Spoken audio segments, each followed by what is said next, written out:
as the sun breaks through the piercing chill of night on the plain outside Coram, it like this place, say workers here, is the closest thing to hell. 15,000 children here now, suffering. Death is all around. A child or an adult dies. People scrabble in the dirt as they go for each individual grain of... This 3-year-old girl was beyond any help, unable to take food, attached to a drip. Only minutes later, while we were filming, she died.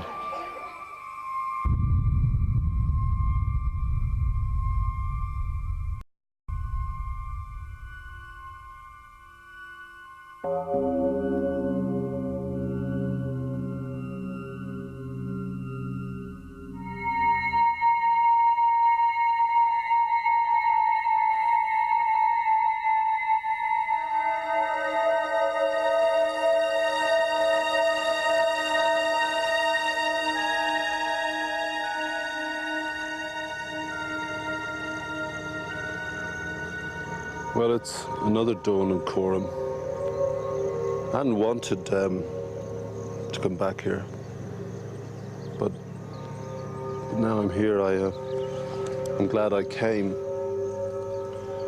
The last time I was on this road, I came up here with the relief trucks, and all the time you find yourself, I suppose, looking for some sort of meaning or perspective in your own life, and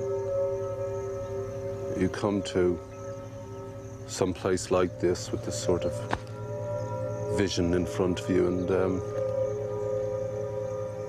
you view things in another way altogether.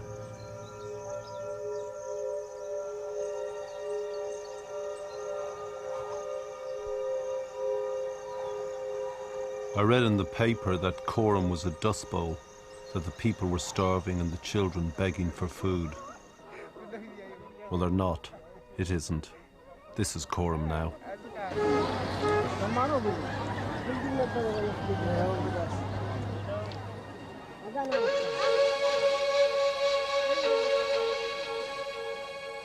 This, then, is the supposed ghost town of Coram today.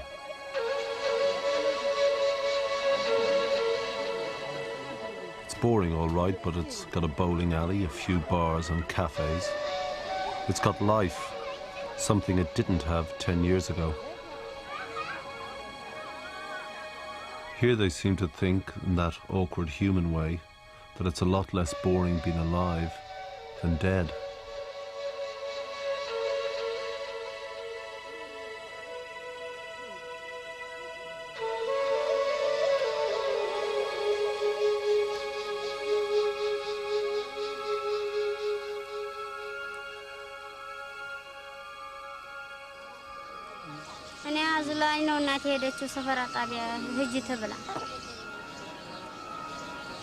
Where was your father? Did he die from hunger?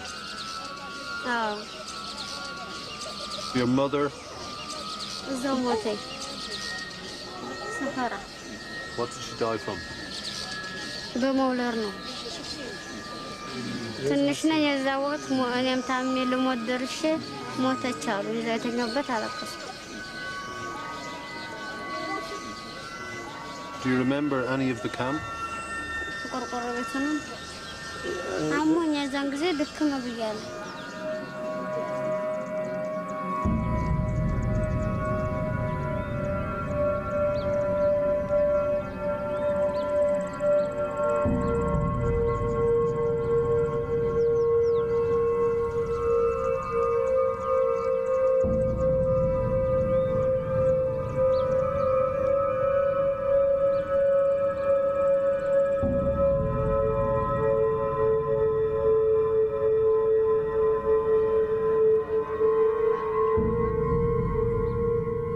It's hard for me to remember this place. It's a small market town called Harbo.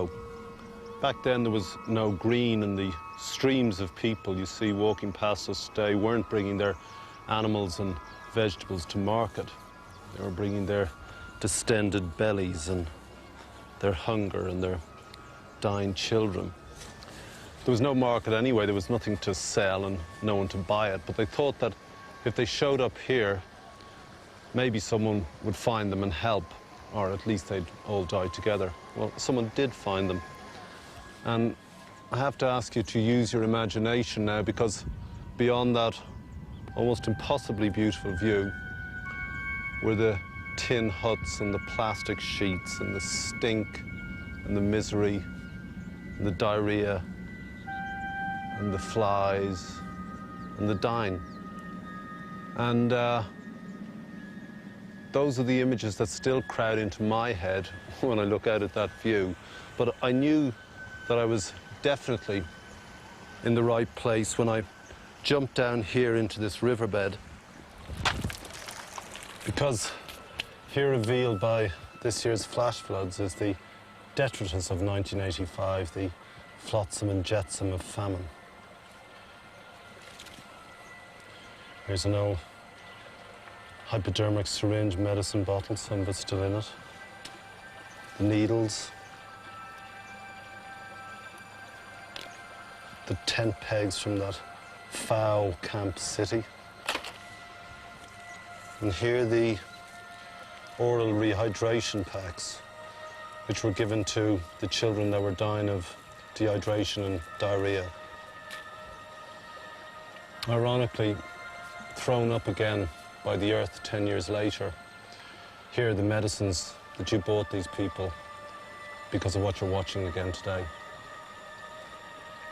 And what's particularly amazing for me is that those children are now adults, and they're the people that you see over my shoulder going to the market.